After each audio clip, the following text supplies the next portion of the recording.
I would not, and I don't think any student who's basically looked at the necessity of black people being out of their minds as being the foundation of European dominance would not be surprised. I think it was quite predictable. Remember, these children have this feeling of inferiority basically from the end of their second years. You can pick up this sense of inferiority as early as 3.5 years old. So it starts very early. And I'm still working through my mind the implications of that finding.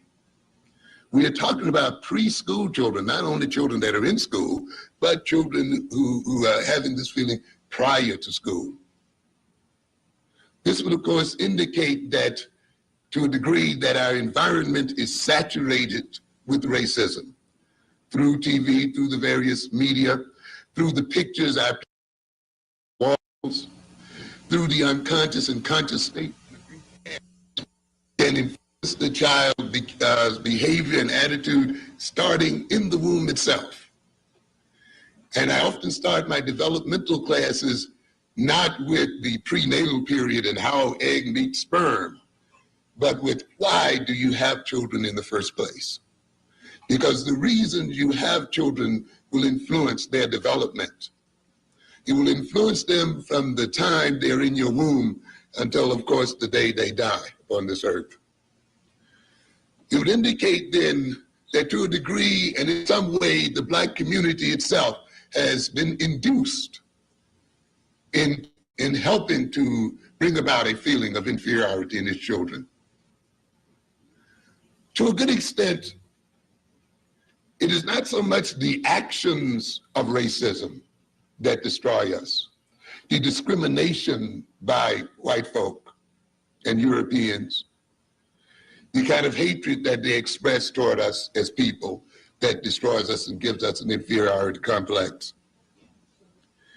It is to a good degree how we as people react to these actions. Whether we believe the propaganda or not, whether we believe what the European actually has said. We cannot often control the behavior of other people, but we do have a greater control over how we react to that behavior. And to a good extent, the challenge of an Afrocentric education is to educate us in our tendencies to react. To a good extent, it would mean that the actions of racism apparently have induced some of us to accept racist propaganda and to really believe it.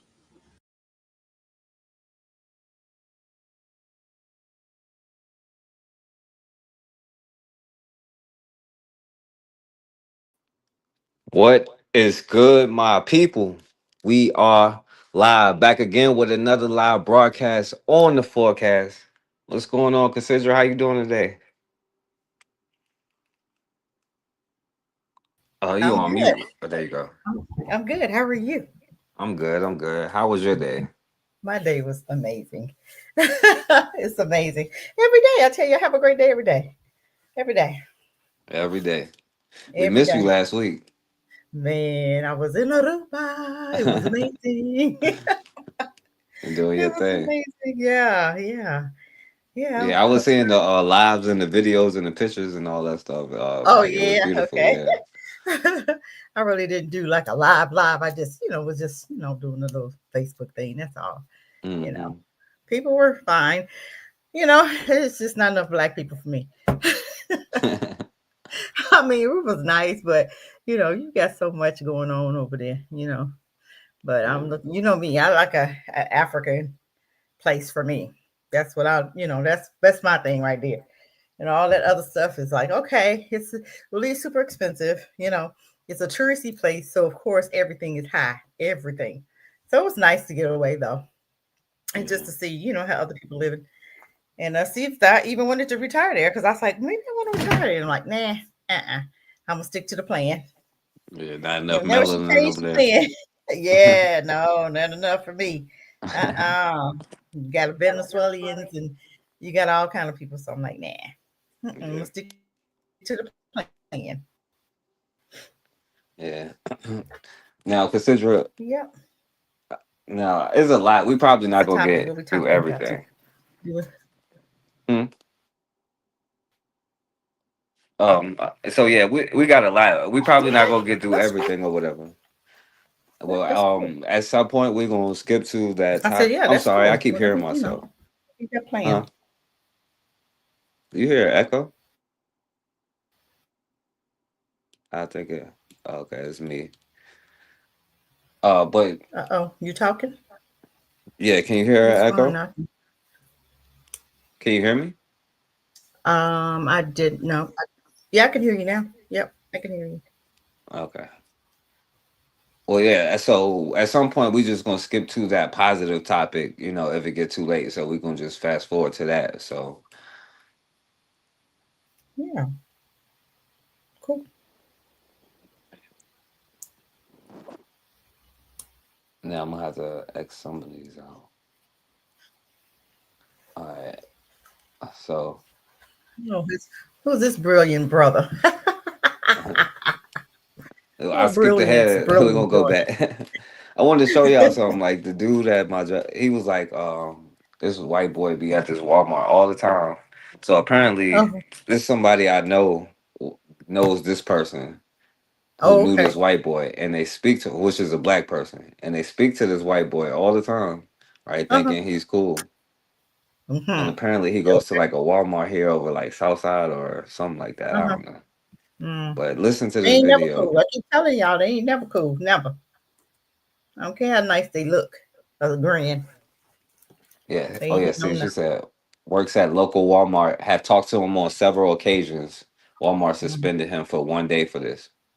One day. Okay. Listen to this. Let me touch this off. Fuck you up! Fuck you up! Nigger! You want a face full of tomahawk? Oh, I'll throw this shit in your fucking face! excuse Nigger! Oh, you want a knife battle? I'll knife battle you! Nigger! Come near me, I'll fuck you up! I'll fuck you up, nigger! You see this? This is. Eh, he was friends with who? I told you these folk can't be trusted. Okay, they keep telling me that there's some good ones, and I keep saying where? Because every time don't let them use you, or stand in your ground, or have something to say about their culture or about them, then they lose it. They act just like that. That's mental. Is this my computer buffing or is it yours? I don't Can you know. hear me, I don't Forecast? know if it's me or this. I'm gonna Can you start hear? Xing some of these out. This might be my computer.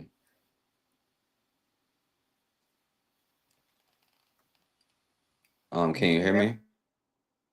trust them ever. And when people tell me they can, I look at. I'm very skeptical. Yep, I can hear you. I can hear you. Yep. You might get too many windows open, huh? Yeah, I think so. But yeah, that was somebody who was like this. Yeah, my sister goes to this Walmart and talks to this guy all the time and thought he was like a cool white boy or something like that. But Yeah, he showed them, didn't yeah, he? he got suspended for a day for that. He showed them. But I also see this one One day. Okay. 1 day. Um, Okay. you see this one that say two KKK members were allegedly did in Atlanta, Georgia. Yeah, they went through that neighborhood, didn't they? Yeah. Is that the So one hold you on, let talking me. about? Mm. I don't know. Let me play this brother video. Oh, okay. Two men dressed up head to toe in KKK robes and marched into a black neighborhood in Atlanta, Georgia in 2025. Now, I don't know who dared them, but they didn't make it out. They were unalive before they could even spread hate. And the message is clear. This ain't the old South. This ain't the time when y'all could march through our neighborhoods in white sheets and fear masks trying to intimidate people. Today's generation, they don't run. They respond. Y'all remember the saying, I am not my ancestors. Yeah, they meant that. They ready to defend, protect, and if needed, clap back. And by the way, the KKK couldn't just walk through black neighborhoods back then. Believe me, or the police for Two that matter. KK members just got unalived in Atlanta, Georgia. Hey man, I pray for their soul, but they go to see they maker, man. What? I'm trying to figure out what's wrong with them, TikTok. What is wrong with these people these days, man? Like, I mean, quite naturally, you know that brothers is ready, man. Like we got too many rights and too many things going on, man. And like that be the number one thing that we be actually looking for as black men. You know, like. Hold on, let me see. It might be one more, and then we'll.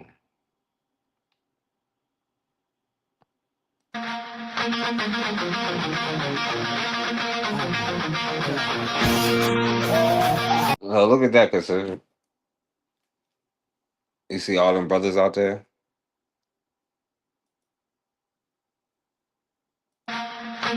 Yeah, that's nice.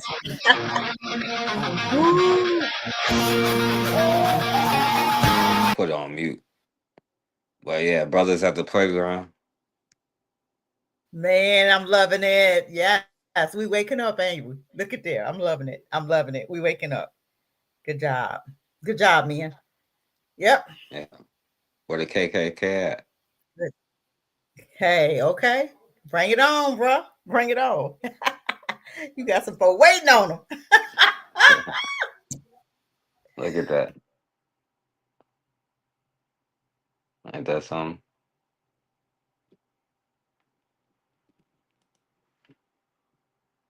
So yeah, cause I'm loving it. yeah, we're gonna have to show that They at the thought we was end. gonna So stay asleep. Yeah, they thought we were gonna stay asleep forever, huh? Mm-hmm. No, we not. We waking up. yeah. And check We this woke out, now. cause Come on out here. now look at what they did to this brother here. I don't know if you I heard seen about that. him. You heard about this? Oh, I heard. Yeah, I'm telling you. How can that be? They want that brother to spend some time, but the dude was trying to break in his house. So at 3 o'clock in the morning, then his friends talking about it was a game. No, you don't play games like that. But games cause your life at 3 o'clock in the morning. So yeah, they just want him to spend some money, but there's no case. What kind of case? There's no case. Why is it a case when we do something, but then when they do something and black men, a black guy trying to bust in their house at 3 in the morning, they get shot. It's okay. You can't just do that. That's not a game. 3 o'clock in the morning, I think somebody breaking in my house too, and you gonna get the same thing. So I'm just saying, but yeah, let's play it and see what they got to say. They just Yeah, want him to spend some money. That's what it is. facts. All right. For the first time since he was arrested for second-degree murder, malicious wounding, and firearms charges, Tyler Chase Butler faced a judge this morning. The 27-year-old is ordered to stay in jail without bond after he was accused of shooting and killing 18-year-old Massaponack High senior Without Michael bond, but then Kyle Rittenhouse killed too and got bond, right? But this dude shot somebody that was breaking into his house, and they want to keep him in jail. Boy, I'm sick of these folks. I'm sick of these folks. I cannot wait till this race war start. I swear. I'm sick of them. I've had enough. Yeah. And it's crazy, right? Because literally defending his own house. Yes. How you gonna come in my house and I shoot you and I'm going to jail? But you breaking in my house. You got to be crazy. Did you hear the guy, Rodney, who filed a lawsuit against their behinds? Yeah, we're gonna 50 talk with about a that. Mhm. Oh, okay, go ahead. I want to jump the gun. Go ahead. The sheriff's office says Butler fired shots at Bosworth and 2 other teenagers because he thought Cassandra, I'm gonna tell you right now. We're gonna talk about the writing thing, and you might be mad at one part. Hmm. Hmm. they were breaking into his house along Mackenzie Lane in Fredericksburg. It happened around 3 a.m. Saturday. Here's neighbor Maria Sedlak. I just woke up and all the All house day was long. flashing with blue lights. Court documents reveal a much different story. They say the 2 other teens who survived And Spotsylvania County is like some redneck county, like most places in Virginia. claimed they were playing the Ding Dong Ditch Challenge. It's a TikTok prank where kids try to kick a stranger's front door and run away. According to the detective, he and his friends had hit a couple of doors in the neighborhood. The juvenile is not familiar with the neighborhood that they were in. The juvenile said as they were running from a residence, he and his friends were shot at. Did they kick on your door? Do you know? Not on ours. But you know And down other here. neighbors, yes. The case has sparked a big debate in the Spotsylvania community. I just feel like it was very unfortunate all the way around. I feel sorry for the parents, but I also feel sorry for my. Yeah, what up, Bill Gates? So let me see here. On TikTok as part of it was a prank that went terribly prank. wrong. A high school lacrosse star is dead after what police say started as a late night game of Ding Dong Ditch, the familiar prank where teens ring a doorbell and run away. According to investigators, the group of teenagers had been recording the stunt for TikTok when the homeowner mistook their game for a break-in. What was supposed to be a joke quickly turned deadly. Authorities say 1 teen is dead, another injured, and now the homeowner is behind bars, charged with murder. I'm Kennedy Walker, and I'll walk you through the details. Michael Bosworth Jr. had his whole life ahead of him, a senior at Massaponax High School in Virginia and a standout athlete. The 18-year-old was just weeks away from graduating, but instead of celebrating his diploma, his family is now preparing to lay him to rest. Wait, hold on. Then he should have had his behind at home at 3 a.m. Whose fault is that? Period. Whose fault is that? You play stupid games, you get what? Dead. Get smoked. It's crazy. Now he was all these good, but he was going around kicking on people's doors at 3 a.m. Right. Where was the parents? Right, but he was a good team. Right. What was the parents? And what's going on with the parents? Let's talk about the parents. Let's talk about his, when he was in kindergarten. Let's talk about when he, blew his nose and wiped the booger on the desk. Let's talk about all of it. Let's not talk about how good of a kid he was, who was knocking at doors at 3 in the morning. Trying to break dogs' arms and stuff. Let's talk about all of it. What's up, Raw? Shouts out to Raw.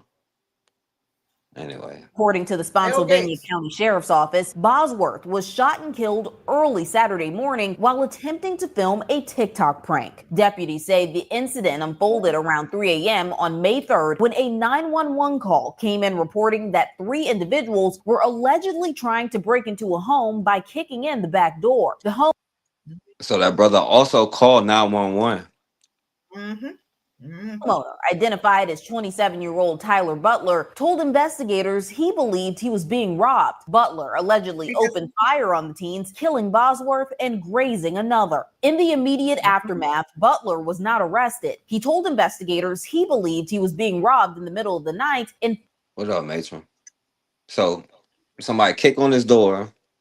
He called the police. Well, he defended his home. Then called the police. And they charging him with murder? Yeah. I'm in my home, in my bed, sleep, minding my business, in my locked door. And you have 3 hoodlums, terrorists, thugs, hybrids that's kicking in doors. But you call it a game. The kick and you run. That's not a game when you're trying to kick in the door. That's not a game at 3 a.m. So now you want to charge him with murder. But what about those parents? You should be charging parents because their kids should have been at home at 3 a.m. You go to school, you graduate, you say you're graduating. Why are you out at 3 a.m? What are you doing? Those aren't games. So now your family is mad, but your son was a fool. You don't knock at people's doors at this time of morning nowadays. And the guy called, so he really thought he was being robbed. He called the police and told them. Hey, somebody's trying to break in my house. Okay, I'm gonna let that one go. But I know he shouldn't be sitting in no time. He shouldn't be even in jail. That that's not a game. I don't care what they say. Facts.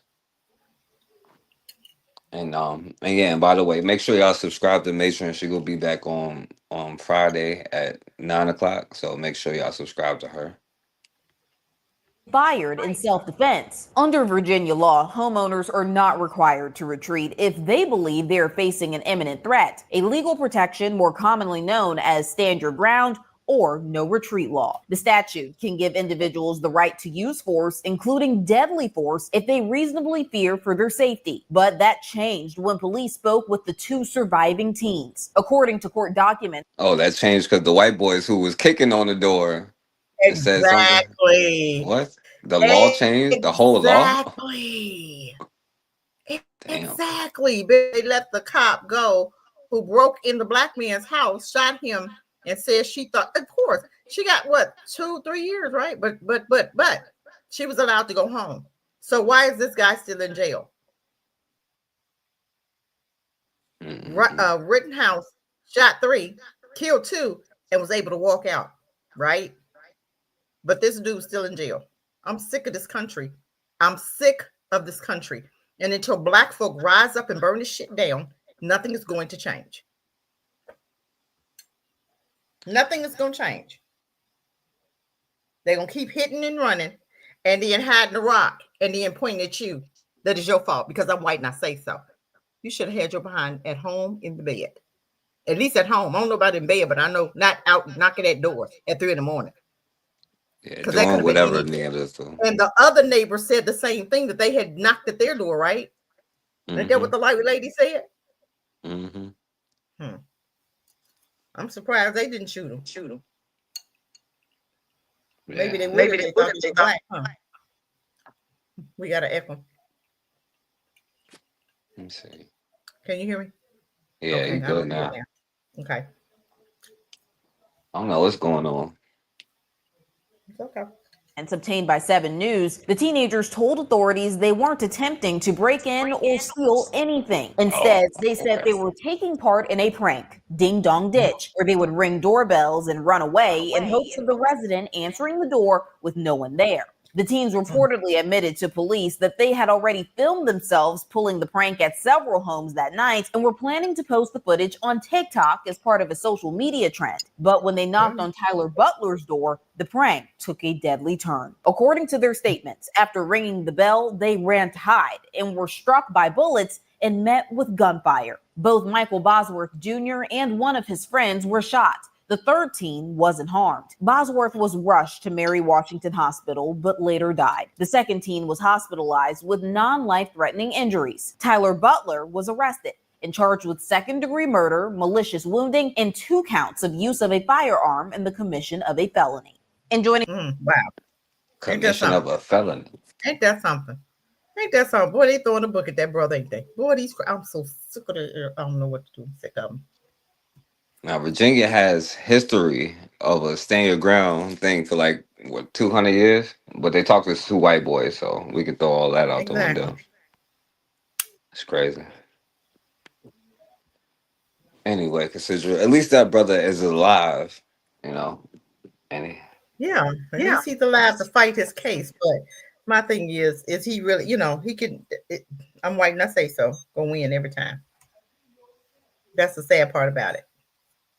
You can't even defend your own self in your own house.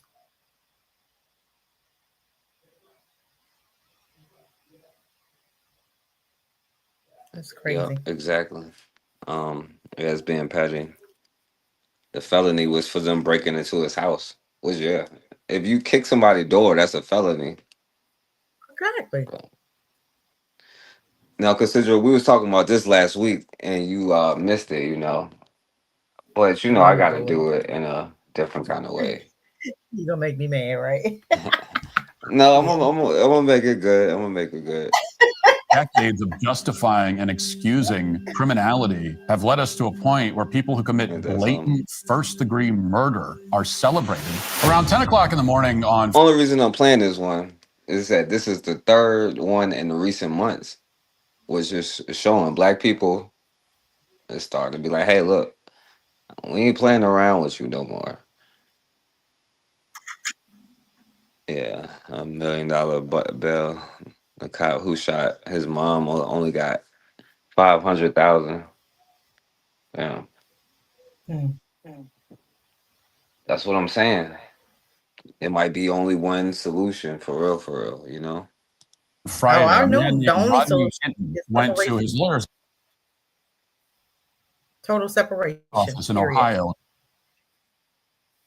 and watched body camera footage of his son's death. And in particular, the footage shows Hinton's 18-year-old son, Ryan, emerging from a stolen vehicle while carrying a handgun. At one point, Ryan drops the gun and then picks it up. And soon afterward, he's shot and killed by a police officer. None of these facts are in dispute. The video makes it all very clear. Watch.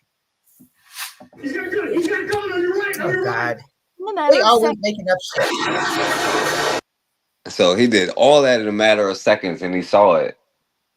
But also, the boy was running. He was running away from him. So where was the threat? He didn't have a gun. Nobody ever saw a gun.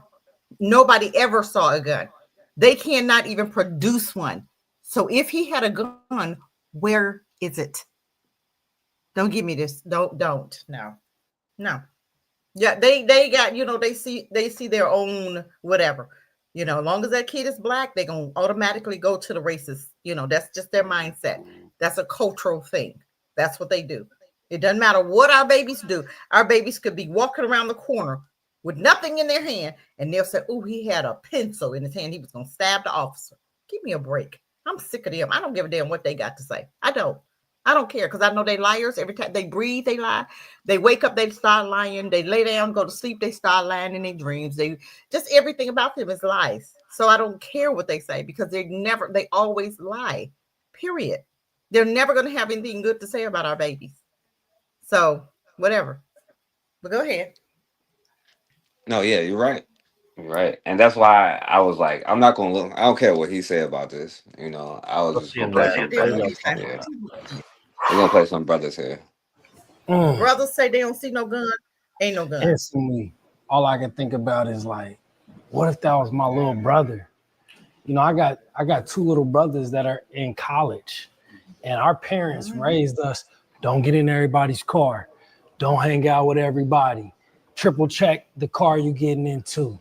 What if my little brother just forgot to check whose car he got into that day? Oh, this is my teammate. Oh, this is my classmate. I'm gonna just hop in this car. All I can think about is there is protocol for Grand Theft Auto. There is a particular, but it should never be death. Punishment for when somebody steals a car. It should never be death. That is not the punishment. This is why our black parents shoved it down in our heads from a young child. You can't do it. You got to be perfect. You can't be. You can't hear it? It was buffering, but I'm going to put it on my phone and see if it's doing it on my phone. It might be my computer, I think. I think it's been doing that. But all right, I'm going to keep playing it. You can't steal. You can't cuss. You can't be outside late past the street lights, because you could get arrested, because you could get killed by the police. And it's sad, but that's how our parents raised us. So I just hope that they're not, I hope that his family does have the right to mourn, but there's still accountability. So what you think about what he was saying, Cassidra?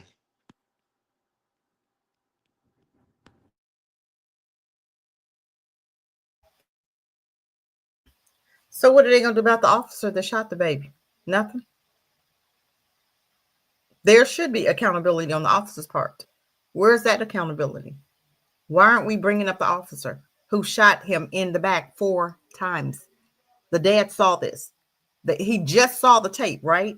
Ain't that what it was that same day? He saw the tape and he blew it. He lost it. That was one of the police officers, baby. Would you lose it? Let's put yourself in his spot. Somebody came and shot your child and did your child the same way they just did his. Would you lose it? Or you going to hold it together and just forgive? Yeah, but them days gone. You're going to see more of this. I promise you, you're going to see more because Black folk is tired, sick and tired of them.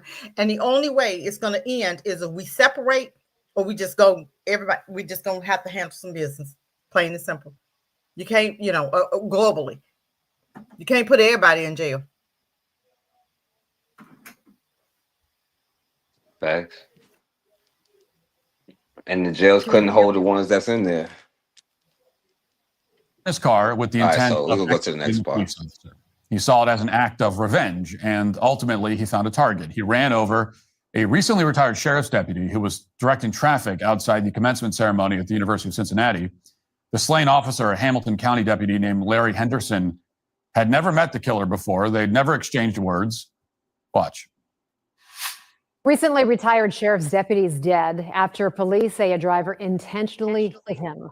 Thanks for joining us tonight. I'm Trisha Mackey. And I'm Rob Williams. Cincinnati police say the driver is the father of an 18-year-old who was shot and killed by police yesterday. Cincinnati police say the father of the 18-year-old who was shot and killed by Cincinnati police on Thursday was driving the car that hit and killed a deputy Friday afternoon. Rodney Hinton Jr. is now charged with aggravated murder for the deputy's death. We need to shut down right now. Officer down, officer down. Cincinnati police say the deputy was directing traffic ahead of UC's graduation ceremony when he was struck by a vehicle entering the intersection.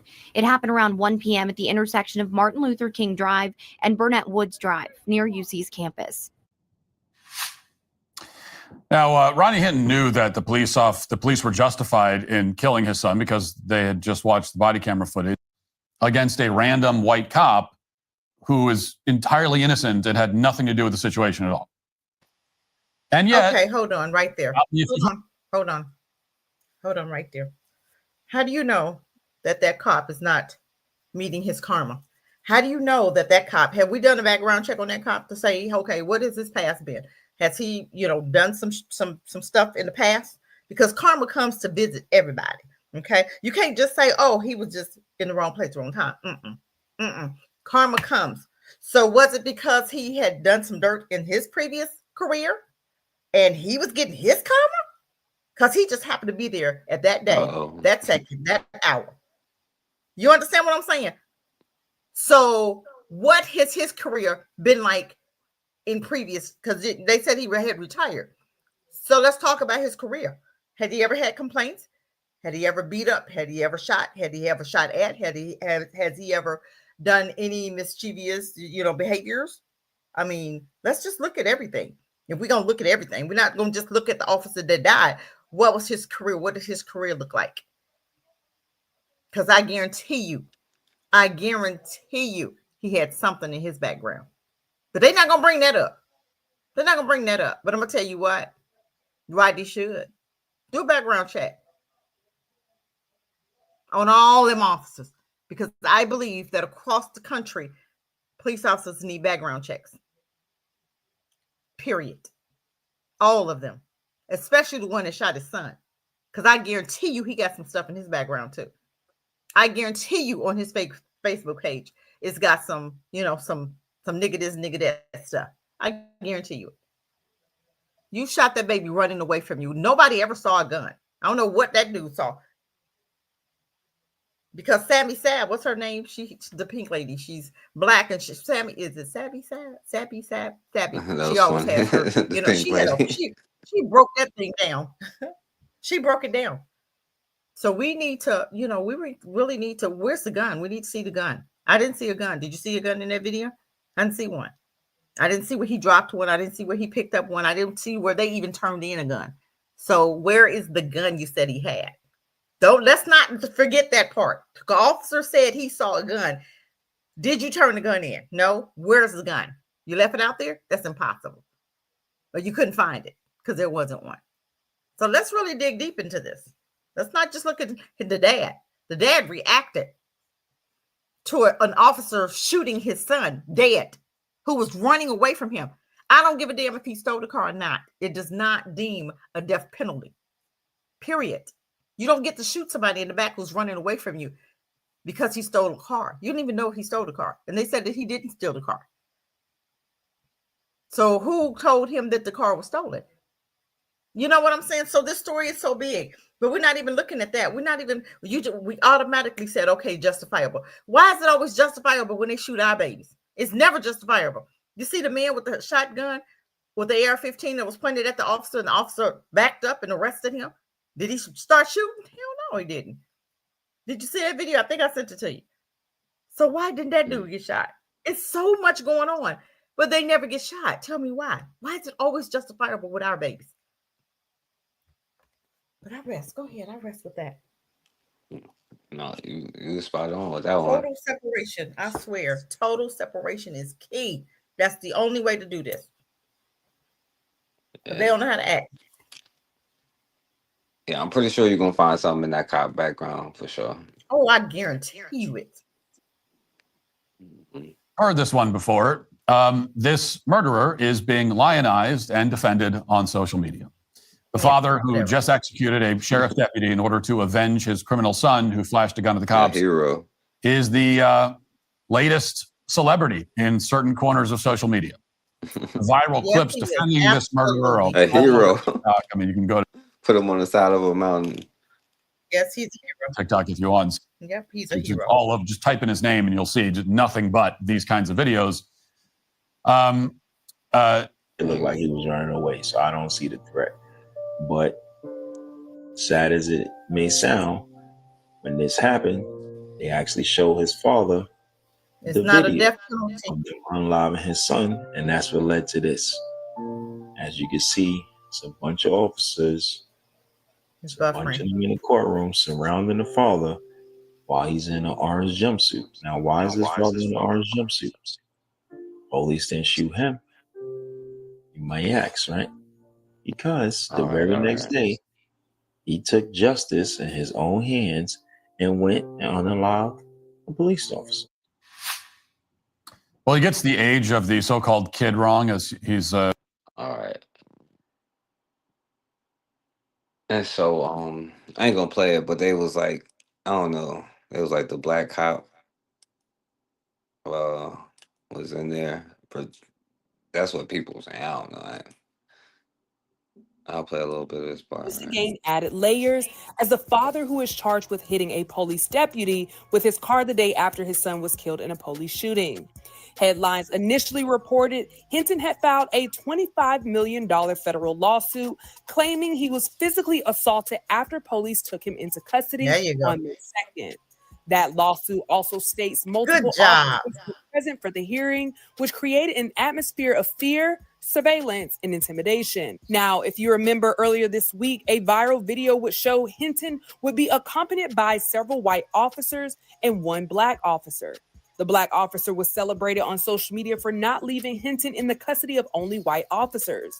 Now, with more information, it's possible the black officer knew what happened on May 2nd and wanted to prevent it from happening again. A portion of the new lawsuit reads, plaintiff was subjected to physical abuse and courtroom intimidation in violation of constitutional protections. Defendants' deliberate actions caused plaintiffs severe psychological trauma, public humiliation, and emotional damage. According to NBC News, Hinton. I love it. Physical abuse. They're going to try not to pay him, though. This is what Rodney Hinton Jr. is claiming in a new federal lawsuit against Cincinnati police and other members of law enforcement. Thanks for joining us tonight. I'm Brett Bagansky. WCPO 9 News reporter Connor Steffen shows you why Rodney Hinton thinks they... Police are white no matter what color they are. Yeah, no matter what. They right. They no matter what. They enforce that law. You know. Violated his civil rights. In the lawsuit, Rodney Hinton Jr. claims this scene at his arraignment. And this scene during his bond hearing. That court should have never allowed that judge. Should have never allowed that. Yeah, you see that? They trying to intimidate him. Exactly. It didn't work. And this scene during his bond Good, have them all in one place. hearing amounted to a coordinated effort by law enforcement to intimidate him. He was walking out and how the whole precinct seemed to be in the courtroom. We spoke with Antoinette Holloway. She isn't a licensed attorney, but filed the complaint on Hinton Jr.'s behalf. He's representing himself in the matter. So when you got him behind closed doors, we don't know if he's eating. We don't know. We don't know what's going on in there. In the 5-page complaint, Hinton Jr., who is accused of intentionally running down Deputy Larry Henderson, says his civil rights were violated during his May 2nd arrest. He also claims officers used excessive force, resulting in visible injuries. We reached out to Cincinnati police and the Hamilton County Sheriff's Office about. I want to play you one more part. I want to play you what he said. I don't know. Chris, thanks so much. Now to some. All right, check this out. A $25 million federal civil lawsuit was filed on behalf of Rodney Hinton Jr. But he didn't file it. Some crazy lady filed it. It alleges that his civil rights were violated. I'm trying to figure out why the news is reporting it as if he filed it. All right. Chris, thanks so much. Now to some breaking news right now. The man accused of. Rodney Hinton Jr.'s lawyer says his client didn't file it. Right. Nobody in his family filed it. Well, this one. The woman that he doesn't even know filed it without his permission. But Also named the state of Ohio, the Cincinnati Police Department, Sheriff Charmaine McCuffey, the Hamilton County Justice Center, and 10 others.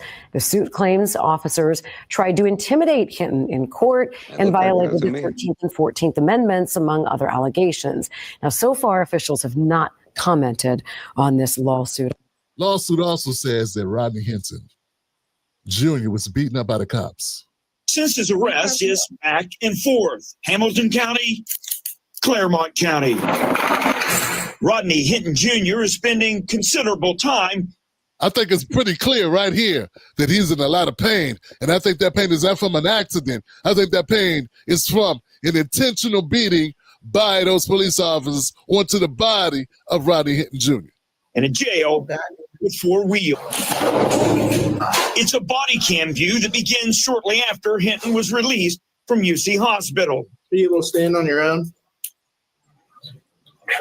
Locked up here. Still in his hospital gown, taken in elevators, down hallways, out the door of a Cincinnati police station, a long walkway to a waiting cruiser, going from Cincinnati police custody to Claremont County.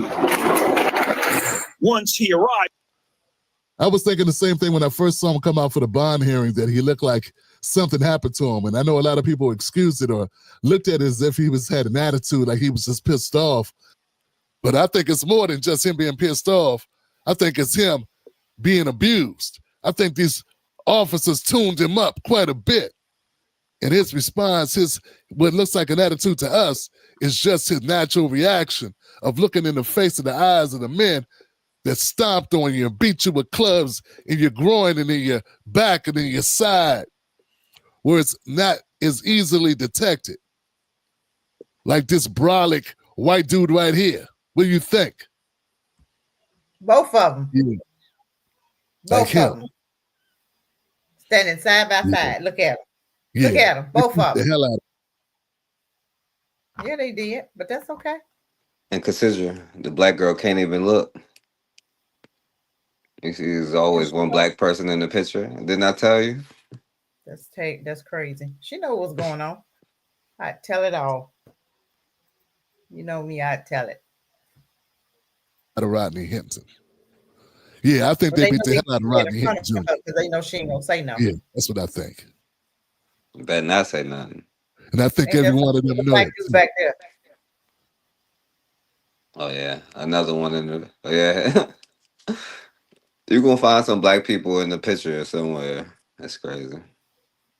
What's really crazy is we got news outlets that are running with this, that put out content on this, and they didn't even tell us that it wasn't a lawsuit that was authorized by Rodney Hinton Jr. or a family member or his counsel. Rodney Hinton Jr., who is accused of intentionally running down Deputy Larry Henderson, filed this 5-page civil lawsuit on Thursday. He did so himself. So anybody could just go follow. And she's saying it like, can you believe this N-word would Can do this? he get it? Oh, he can get out of jail and file that himself? He might could do it in there. Okay. I'm just like, But somebody else did it. But I don't disagree with her. I mean, exactly. this Real. is what she's saying untrue. He can file it if he want to. Lawsuit on your behalf. How's that going to stand up in court? That doesn't make sense. So it's $5 million in compensatory damages and $20 million in punitive damages. Mm-hmm. Now listen to this. The lawsuit names many defendants. Yes, and it's because you made me run you over. Like, you know what I'm saying? I was suffering from mental distress. Hey, I was under some mental duress. I'm just saying, you just murdered my son. You murdered him. It didn't deem death. People steal cars all the time. They live. Mm-hmm. You know what I'm saying?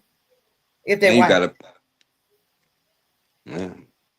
and you gotta pay for the car that was damaged that I hit you with. You gotta pay for that.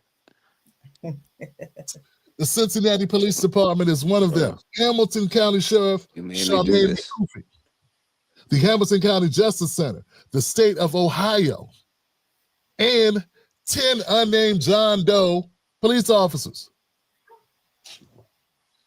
Now, here's what the key claims in the lawsuit are. The lawsuit alleges violations of his civil rights. The 4th, 6th, 8th, and 14th Amendment. It claims that he was subjected to excessive force, which left him with excessive visible injuries following his arrest. Another major claim involves alleged intimidation at his arraignment. Now, this part, I can see that very clearly. That's the part we pointed out when all those officers were sitting at the hearing. That show of force. Mm-hmm. We're talking dozens of uniformed officers filled the courtroom in what the lawsuit describes as a coordinated presence clearly meant or intended to intimidate and influence the judicial process. Mm-hmm. So they were doing that not just for Rodney, they were doing it also for the judge. Mm-hmm. Unusual circumstances. I think that's something. Look at that. The Now, I whole want to repeat that. courtroom. This that filed pathetic. by Rodney. Somebody needs to call this thing out. What was it filed by his counsel? So this is crazy. Why didn't his counsel empty the room? Did he do that? I don't know. But There had to be something they could have did. Seriously. Is there something? I mean, is it a lie in the lawsuit though? That's all I'm trying to say. Exactly. So you beat him. And I hope somebody comes forward with some video, because them crackers are always trying to show video of what they did wrong. They always telling on themselves. So I'm just waiting on the video to come forward, because they will. Somebody taped it. I know somebody did. Because that's what they do. They tape and then they got to show everybody. We beat the devil out of them. We beat the devil out of them. So hopefully they'll show it. Oh yeah, that's true. To brag on it. Exactly. They do. They're like Aubrey. Remember Aubrey? The white man took a photo of it and sent it out. Big dummy. He convicted himself.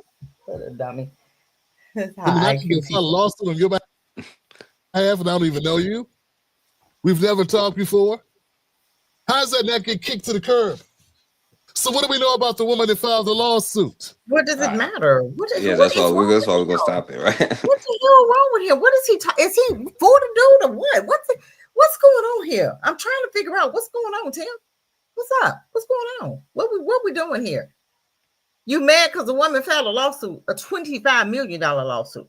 Why are you mad about that? Why does that matter? I don't understand. I'm not understanding what he's talking about. I don't even know why he's mad. Why are you mad? Yeah, I'm not even gonna go that far. We got some. We in trouble. You're gonna have to take care of these cones. We're gonna have to take care of folk like this. I'm serious. These people gotta go. You about to be real mad in a minute. Oh God, not more. One more thing, but I tried to say this for laugh. But you're gonna be real mad though. Speaking of what you're saying, so the family of the brother, right, the grandfather, All right, we see how the father responded. Listen to the grandfather here, Cassidra. Craig, Tanya, a very emotional news conference wrapping up. You had family members multiple times breaking down into tears. It's obvious that this is still very fresh and very painful for them. Well, We yeah. heard from attorneys representing the estate of Ryan Hinton, along with his own family, grandfather, grandmother, little sister, cousin. They wanted to share more about how they are remembering Hinton after his death. But the press conference began with attorneys offering condolences to the family of retired Hamilton County Sheriff's Deputy Larry Henderson. They consider his death another tragic loss. Who offered condolences here to speak on the life of Ryan Hinton, but the grandfather. Listen, listen, Cassidra. Listen to what he says. Also, to raise questions after reviewing body camera footage from his death. Their main question is this: was the officer justified in using deadly force? Hell no, he wasn't. The hell you mean? If I seen in the video about my grandson, I seen two scared people. I seen the officer scared, and I seen my grandson scared. No way, Cassidra. Oh my Two God! scared Shut the hell people. up, you dummy! I hate black people. I do. I hate people like this. I hate people that do this right here. Don't make excuses. The officer shot your grandson. Aren't you mad about that? I'm fired up. You wouldn't have me on camera. They wouldn't even put that interview on me up there. They wouldn't have. We're gonna block her out. Oh my goodness. Because I'd have called all their asses out. Why does it deem death for us all the time? Just answer that. People steal cars all the time and live if they're white. But it's always death for our babies. Always. And it's justified. Always justified. But we never saw a gun, did we? But go ahead. You can play it. Go ahead. I know he a coon. He look like one. Now we seen the father. So apparently it's not genetic, I guess, because the father Obviously it's responded not. appropriately. Because he wouldn't have did nothing. This joker right here wouldn't have did nothing. He wouldn't even be no jail. Wouldn't even be. Grandson would have son would have been dead and gone, and he'd have just been, I forgive you. Because that's what kind of person this is. He forgive everybody. Everybody. Go ahead. Everybody. It's an unfortunate incident that happened. So that's all I seen. It was like, I didn't see the police there trying to kill. No. What I seen was two persons made a mistake. My grandson made a mistake being there, and the officer, he was trying to get back to his family too. What the hell? Shut up. You ain't got nothing to say. Just shut the hell up. How about that? Just be quiet. Just sit down and be quiet because you just stupid. Oh my God. I can't take it. Lord have mercy. Woo. Or new information tonight. Hinton's family says he attended Don High School before it shut down. He was not in school at the time of his death. Family and attorneys didn't dispute otherwise that Hinton was sitting in a stolen car or had a gun on him at the time of the incident. His cousin says, however, he should not have been in that stolen car because he was locked out of the house the night before. What in the hell? Ryan, I'm so sorry. This was never supposed to happen to you. Oh my God. I'm so sorry, He got Ryan. right in his damn mouth. I'm so sorry, Ryan. Just know he won't supposed to be there. Shut up. Now he finna talk. Look at him. Like we said, a very, very emotional press conference that wrapped up about an hour. Yo, I wouldn't be surprised he'd be like the cop. Yo, can I hug you, please? Yeah, the whole family. Just please. The whole family. Do we even know the cop's name? I don't know. The officers that got killed, my whole family. I'm asking for forgiveness, and I've been praying hard for. Oh my God! Come on, I'm done. Him and his family. Oh my God! I'm so sick of these Negroes. Yo, my brother. Oh, my brother God, Black Vegas. What's up, my brother? Who asked for forgiveness for your grandson? Can I get who's who you asking forgiveness from? He shot your son, your grandson. Who are you asking forgiveness from, and for what? For what? The cop should have been asking you for forgiveness. Oh my God! What a oh Lord have mercy. Okay. I tried to tell you because you was gonna be mad. This is why these crackers don't. This is why they don't ever feel bad. This is why right here, because you got Negroes right here that's gonna always apologize for their shit, for what they do. Nobody's saying the cop's name. We still don't know who the cop is. Still don't know who he is. I don't see him apologizing. I seen him doing a bunch of lying, and that's what them crackers do. They lie to make it justifiable. They know how to do this. Who's a well gun? Was that the gun that they showed? And who said the car was stolen? That's the news telling you that. The dad did never say the car was stolen. Nobody ever said that's part of that family that the car was stolen. That's some shit that the news is coming up with so that they can deem this boy, so they can, demonize him like they always do. Yeah, it's crazy. This is stupid. This is stupid. I apologize. I'm sorry. What the hell are you sorry for? You sorry because you're sorry. That's what it is. Just sorry. Always apologizing for what? What are you apologizing? They shot your grandson in the back 4 times. You got the nerves to stand up here and apologize for what? I'm not apologizing for nothing. None of this would have happened if my grandson wouldn't have been shot in the back 4 times. So what am I apologizing for? I don't understand it.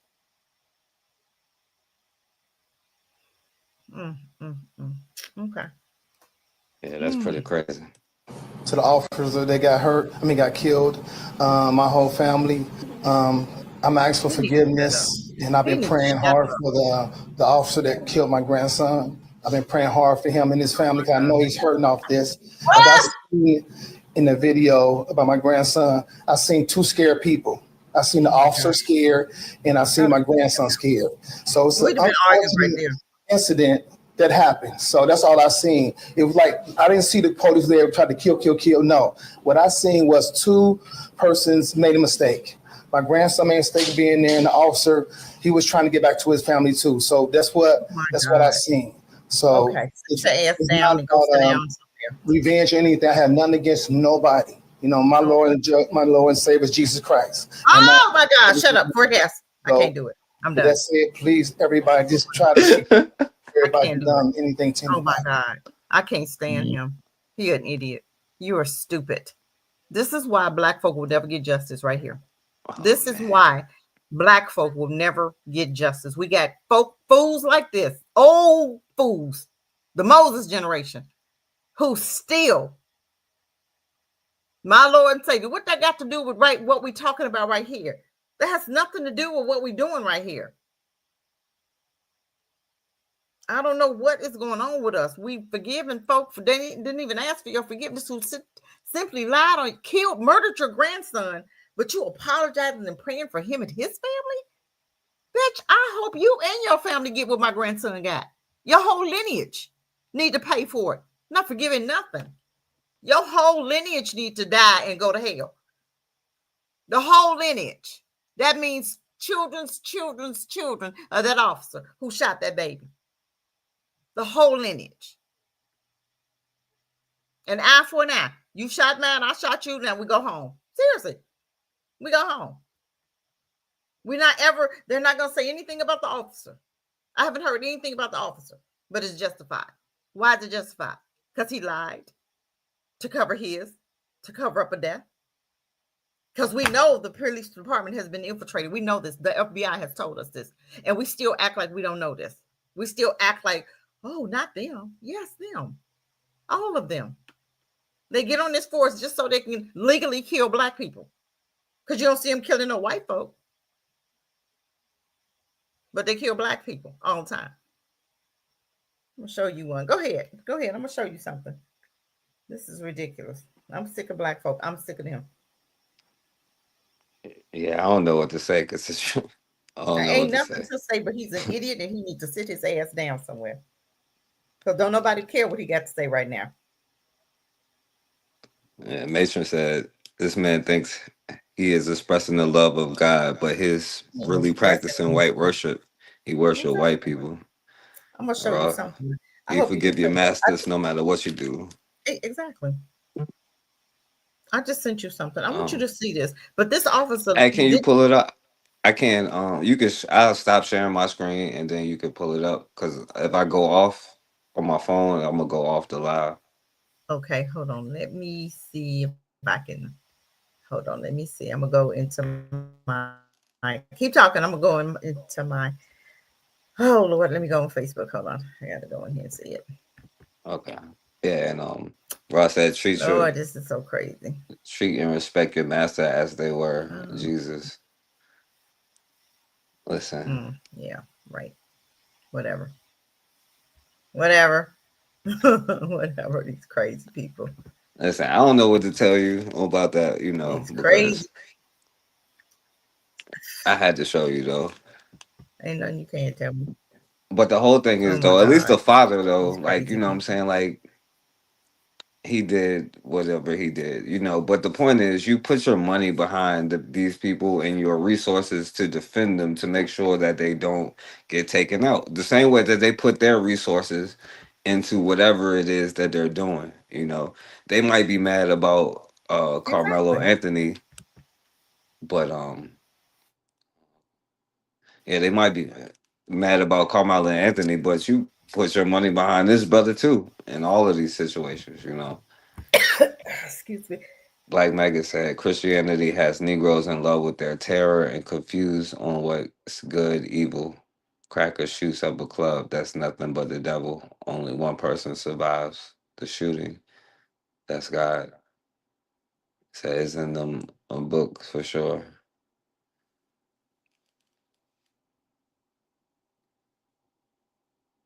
Um,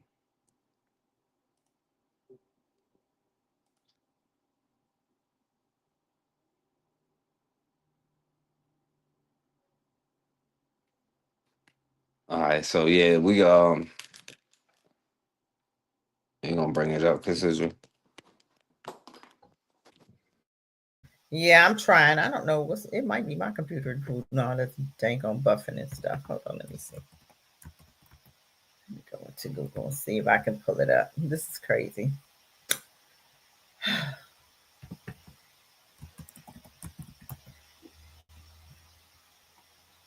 Let's see. Yeah, I could pull it up. But if I go out, it'll take me out. Don't do it. I got it. Yeah, hold on. Let me just do it. Let me just get it up. If my computer rule is fine, it's been not responding. I don't know why. And I don't even have no windows open on my computer. See, it's gonna let me do it this way. Okay, maybe.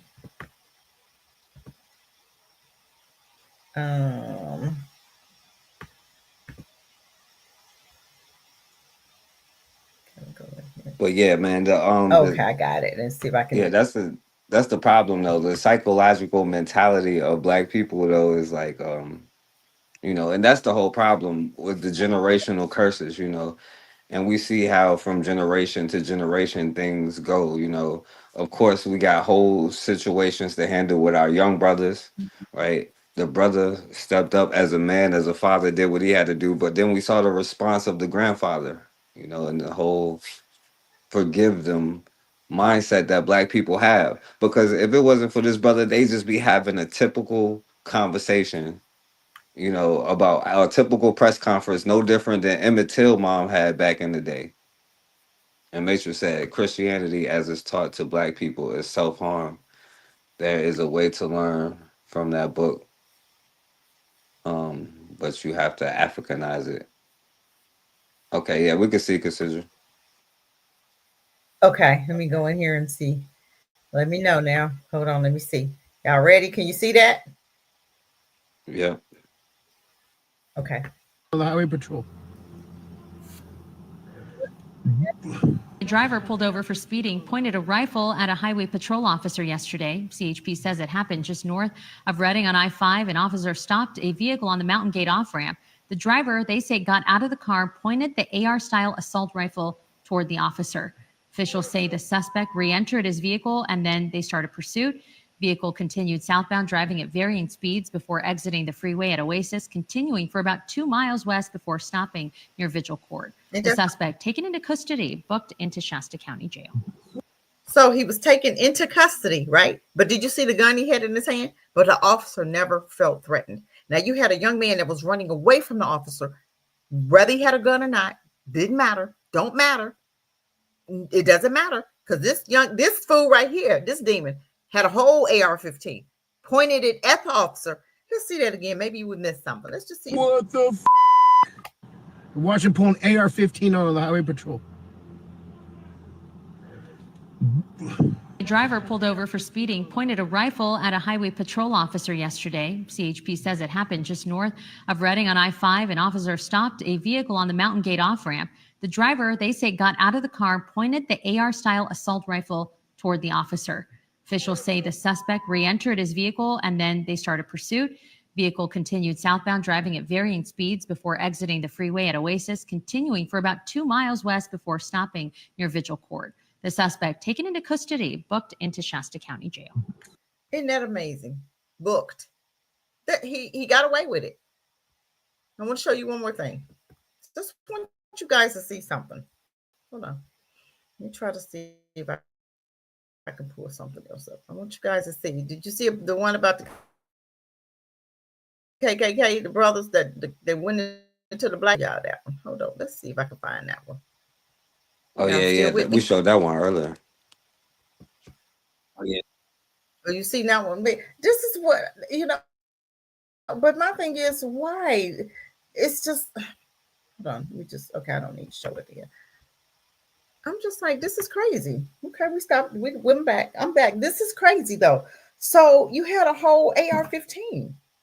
He pointed it, had it out, but the officer never felt threatened. Why? Why is it they can pull guns and they can run for their life from their own? But then when it comes to our babies who's running away from you, he gets shot down and killed, murdered. So we don't want to bring that stuff up, do we? We don't ever bring this stuff up. We don't ever show videos like this. When somebody died that's black, these are the videos we need to show. So why are they never threatened when white folk pull guns on them? Because that's how they die, for real. More white people kill police officers than blacks. That's a known fact. So why are we not pulling stuff like that and showing it? Let's take it to court. Let's talk about it. Let's see what's going on. Let's see what's really going on. Why are they allowed to walk away when they pull a gun on an officer? But black folk, black children, it's always justified. It would have been justified to shoot him because he had the gun pointing at the officer. But the officer never, he took him in. Didn't he say he took him into custody alive, unharmed? Oh, okay. I was just wondering. I'm going to rest with that one. Yeah, and Black Maggot said, have you seen the 2 cracker kids hiding behind a power bowl with a handgun that pointed it at the pigs, and the pigs ran up and took the gun from them? And but lived. shot And they Tamir lived. Rice on arrival. Exactly. See, this is what I'm talking about. When are we going to be real and really talk about this? When? These court cases, this is what you need to take into the court cases. This is what they need to hear. You had 2 kids, they lived. Tamir Rice died. What's the difference? And those are real guns. Tamir Rice had a BB gun, or a BB gun or water gun or something. It was a water gun. It was a toy gun. You can't tell the difference? You've been policing all this time. You can't tell a water gun from a real gun. Because water guns to me don't look real. I'm just saying. This needs to stop. How do we handle this? Let's talk about that. How do we handle that? What do we do about that? If they can shoot these, shoot our babies, and then every time their kids do something, it was a 12 and 14-year-old a couple years ago did the same thing and got away with it. They had a whole shootout with the police, and you kept hearing the officer say, "Don't harm them, don't harm them," but they ended up shooting the girl in the leg or something to shut it down because she was the main one, but they didn't kill her. But they was literally having a whole shootout with the police, and you had the officer here. You kept hearing the officer say, "Don't shoot them, don't hurt them, don't hurt them." Why not hurt them? If it was ours, you would have killed ours. If that was some black babies, they'd have been dead. But when it's theirs, don't hurt them. That needs to be addressed. That needs to be addressed. Yeah, and he said they can't. Rather we go a lawsuit. He said they can't tell the difference between the acorn and the bullet. And you remember they shot the therapist dude, like when they had the autistic chill, and he was Yeah. spread eagle, Yeah. and they still shot him anyway. Yes, and then the guy asked him why. He said, I don't know. What? See, stuff like that, those are lawsuits that need to be filed. That's discrimination. You can shoot ours, but you can't shoot yours, who has real bullets, real guns, and they always get to live. Then you get to take them into custody. Never any no shots fired. No shots fired. Didn't even think about grabbing your gun. But he had been black, they'd have ate his ass up. That needs to be addressed. How do we address it? World court? How do we do it? Where do we go? Something has to be done. ASAP. Because I'm going to tell you what, it's going to be more officers dying. It's going to be more white folk dying. And then you just brought them South Africans here who grew up in apartheid. And they think they're going to come over here with that. Whole lot of them going to get slapped in the mouth. Whole lot of beatdowns coming. Now, Cassidra, do you want to do, because you kind of do you want to go straight to the positive thing, or because I got one more negative thing, but I know it's too much negative. What's too much? Too much is what? Ain't too much. You already showed the worst of it. It can't be no worse than that. It's not any worse. Exactly. There's nothing worse than Papa over there. There's nothing worse than that. Nothing worse than Papa, what he just did. But it kind of plays into that though. So I'll show you. Now, what they're doing now is calling what black fatigue. Now we seen what the black fatigue for real is, like Negroes like that. You know what I'm saying? Talking about forgiveness. That's what fatigue like was. getting sick of them. Yeah. That's Yeah, black. sick of them. Yeah. But now they're trying to flip what black fatigue is. But you know, they always try to change our words. It's like we said, whoa, Yeah. they took it and turned it into something negative. That's what they do. That's what they do. They always do that. That's nothing new. But go they're ahead. uncreative. They can't make up their own stuff, so they have to flip everything. what you did. But it's old by then. By the time they catch on to it, like who says black fatigue anymore? Is real. I think society as a whole is there. We are just so unbelievably fed up with the ghetto ratchet behavior. Not as bad as not half as bad as we are. Watching her back for the rest of her life. Yeah, because that's not thuggery, hydrattery, animalistic. This is why people have black fatigue. When you act like this, it's not normal behavior. So I had not initially seen these two now delete. Give, Send, Go raised over $700,000, but not for that little kid. All over the internet, a Christian fundraising site called Give, Send, Go raised over $700,000, but not for that little kid who had to endure that woman's racial slurs. No. They raised $700,000 for the white mom yelling racial slurs at a 5-year-old child. But ain't that what they After do? the mom doubled down on the content in that video saying, and I quote, "I called the kid out for what he was." A Christian fundraising platform raised more than $700,000 for that woman. Ain't that something? The same Jesus the brother was talking to. The same Jesus that the KKK serve. Okay, and black folk too serve too. Okay, I'm just wondering how we serve the same. How we serve the same God. That's black fatigue right there. Yeah. A GoFundMe page for her also raised almost $400,000. Now, my understanding is that both of those organizations are not going to be giving that woman that money because fundraising a bunch of money. Oh, so they just scammed a bunch of people, is what she's saying? They gonna send it back. They gotta send it back.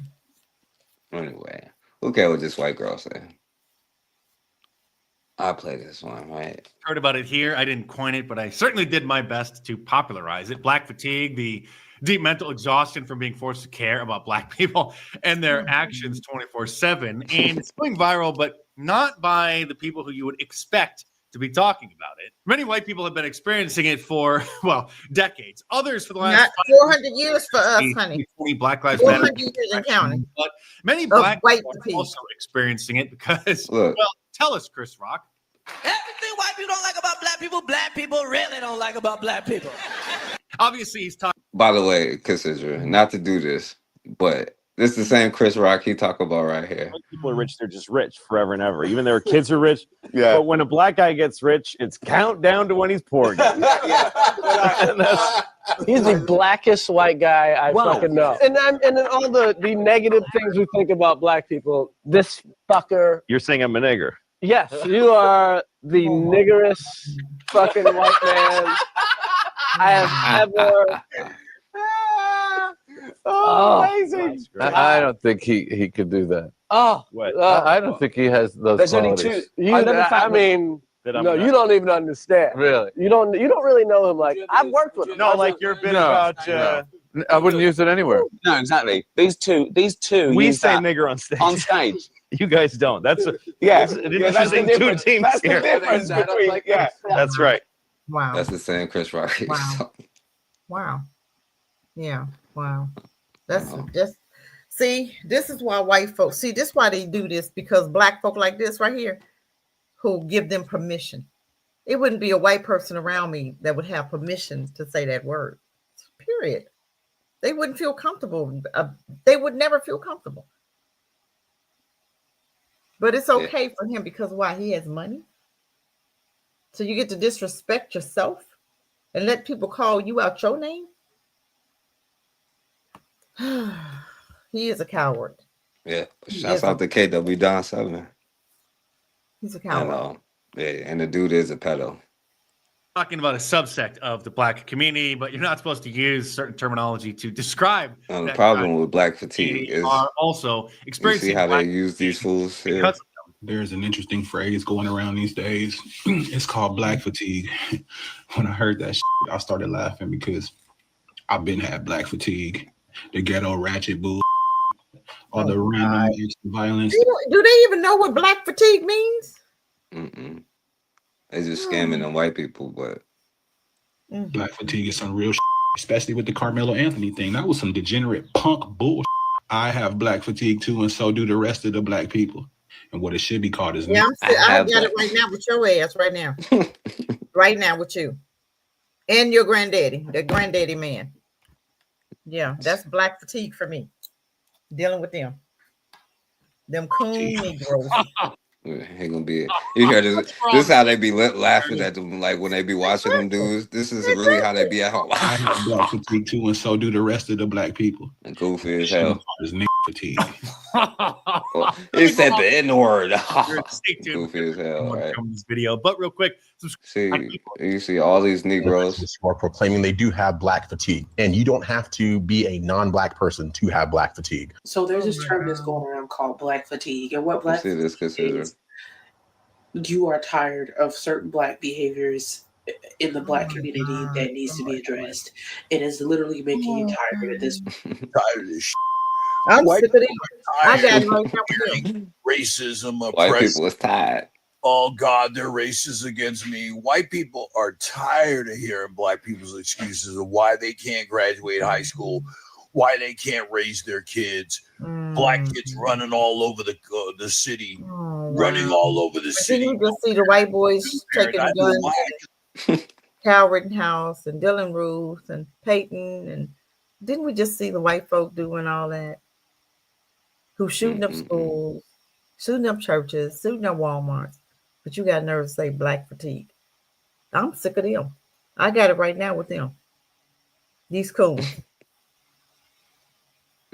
Let me tell you, this thing called black fatigue is real. Now, what is black fatigue? Well, I hear a little bit too. Someone's career, and they do that. Until the black community is able to take some constructive criticism and my accept our God. truths, we're not going to progress as a community. And I'm really talking to black women because black women are at the forefront of the community. And you remember your boy here, James Manning. Remember him? He used to go viral. Consider it to be hate speech in the midst of a culture war, which largely is that it refers to the extreme exhaustion. Whatever. Anyway, Cassidra, we will just go to the positive thing. My black fatigue was sick of them. That's my black fatigue. That's how I saw it. Black fatigue is me being sick of white folk. Tired of white people. That's my black fatigue because I'm sick of white folk. And I'm sick of these coons. They're coming up here making excuses. and making them feel like it's okay to be who they are. Racist. And then you get on national TV and talk about what in the world? Who does this? Who does this? Who? Do you ever see white folk coming on here doing that? We are so traumatized, and somebody will say a word and you run with it. Why would you run with that? Why would you run with that? Okay. Ooh, I need to go back on vacation. Lord have mercy. So we're gonna talk about something positive. Okay. And we talked about this last week, Cassidra, but you won't hear. But so I wanted to play it while you here again. Yeah, I have buck dancing, Sambo fatigue too. I got it too. Oh my goodness. I feel like Black people have revolutionized poverty and made it look so cool that people think we like it. Nah, I ain't gonna lie. I think that Black people have made That's poverty so cool that people think we like it, bro. We don't like it. We just make the best of it. Even the trauma that comes from it, niggas aspire to. Like, niggas want to be a tough nigga. You don't realize this nigga ain't tough. This nigga just watched his daddy die and his mama on drugs, and like his life, that nigga traumatized. That nigga got PTSD. He ain't tough. But He's traumatized, and to the point where a nigga could grow up in a home like this and aspire to be from the project. It's because, unfortunately, people think that Blackness is tied to poverty. They think that the Black experience is being poor. That's why when you have others who equate poverty to being Black, or I don't have any privilege, I grew up poor. Why the do you think because you've been broke that you know what it feels like to be Black? This may ruffle some feathers, but Boy, I tell you. Like Megan said, it's why I don't do anything anymore. Try to put my body in finances and the things and it's not getting followed on IG. You can't even like your benefactors social media. Yeah. That's what I thought Black fatigue was. I'm sick of white people. I did too. Matron, I did too. I thought that's what it was about. When I'm getting out here and listening to all these Black folks, how they scared, they tired of themselves. You're an idiot. You a stupid fool. You supposed to be tired of white folk. I'm sick. I thought that's what it was. Black folks tired of white folks. Like you said, white peopling. Just being stupid. That's what I thought it was. What in the world? And they Black Christians. Exactly. Well, what you think about that video, Cassandra? I don't know what to think about that. Can we play it again? Okay, yeah, I'll play it again. I feel like Black people have revolutionized poverty and made it look so cool that people think we like it. Nah, I ain't gonna lie. I think that Black people have made poverty so cool that people think we like it, bro. We don't like it. We just making the best of it. Even the trauma that come from it, niggas aspire to. Like, niggas want to be a tough nigga. You don't realize this nigga ain't tough. This nigga just watched his daddy die and his mama on drugs, and like his life, that nigga traumatized. That nigga got PTSD. He ain't tough. He's traumatized, and to the point where a nigga could grow up in a home like this and aspire to be from the project. It's because, unfortunately, people think that Blackness is tied to poverty. They think that the Black experience is being poor. That's why when you have others who equate poverty to being Black, or I don't have any privilege, I grew up poor. Why the do you think because you've been broke that you know what it feels like to be Black? This may ruffle. Wow. I mean, they're right. They're right. Yeah. That's PTSD, Black folk. A whole lot of us deal with PTSD, dealing with them. A whole lot of us. PTSD happened when Rodney seen his son being shot at. Could you imagine you showing me a video of my son being shot, that running away from police, and you had the nerves to shoot him 4 times in the back? What do you think that did to him as a dad? How could you survive after that? You don't think about nothing else but getting back at somebody. Don't even matter who it is. Because I can't get to this one. I'm going to get to the next best thing. And that was the next officer he saw in a uniform. Wasn't the right man. Doesn't even matter. It didn't even matter. He was in that category who had that uniform on. You think he didn't suffer from PTSD? You think black folk don't suffer from that every day? We have to deal with them. We have to go in their jobs and suffer and get fired for no reason. How many black folk do that every day? You live, you work one more day, and you be, man, I made it another week. You know, make it past Monday, you make it past Tuesday, you get past Wednesday, you be, I'm almost there. I almost made it another week. But then you may go in Thursday, and because the supervisor mad about something else, you just didn't put that bottle on the right shelf at the right time, you fired. Just for looking at the bottle and not picking it up yet because you didn't move quick enough. Don't you think that causes trauma? Because you losing your job going to cause some other backlashes. Your rent not going to get paid, your car note, school fees, groceries, phone bill. All of that stuff was contingent on that one job that man woke up that day on the wrong side of the bed and said, I'm going to fire so-and-so today. You think that don't cause PTSD? That's trauma. Because now I got all these bills and I'm the only provider. Every black person in America suffers from PTSD. Every day we got to deal with them. Every day. They got something to say. Negative.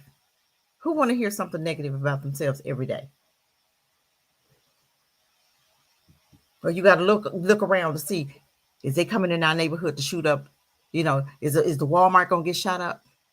A man coming there with a trench coat, you want to hit the ground or start running. And he just, you know, that's the only coat he got today. You know what I'm saying? So we suffer for that. This is what we do. That's true. Or a child finding his dad in his own vomit because he just OD'd. Or the mom being raped by the boyfriend and beat by the boyfriend. Or the mom then sold the daughter for some drugs. The 6-year-old, the 5-year-old, the 4-year-old for some drugs. It's PTSD. And we don't know how people are growing up in these houses. We don't know how Rodney grew up. We don't know how his son grew up. We don't know anything. What happens in people's houses? How did he get PTSD? The sitter, the mama thought was safe. Left the son with her brother. And the son got raped by the brother. All this stuff goes on in our community. That's PTSD. And then you look at the tough guy on the bus who's acting so tough, but he done gone through so much hell in his life. And he's 15. And we got nerves to sit up here and talk about our black fatigue. Hell, I got fatigue right now looking at them, looking at these crackers every day. I have black fatigue because I'm sick of them. That's what my black fatigue is. Black folk tired of them. That's what I was thinking it was. But now here you got black folk talking about they sick of themselves. But did we do this to ourselves? Did we do this to ourselves? We had help. You act like we got here by ourselves. You don't ever point the finger where the finger belongs. Then put drugs in your neighborhood. Hanging your uncle up and burning him to death. Cutting Aunt Sally's baby out of stomach. Feeding the baby to alligators. Taking daddy's job. Now the whole family got to get on welfare. Daddy got to leave because the mama can't eat. Kids can't eat because daddy's job is gone. Now he drinking. Now he going to go out here and sell drugs. Now he going to jail. That's PTSD. All of it. All of it. But I rest with that. Yeah, and this PTSD too, you know, like this is the new black fatigue. Fatigue It's with right there. brothers like this. Not Yeah. even them other ones, but especially like this.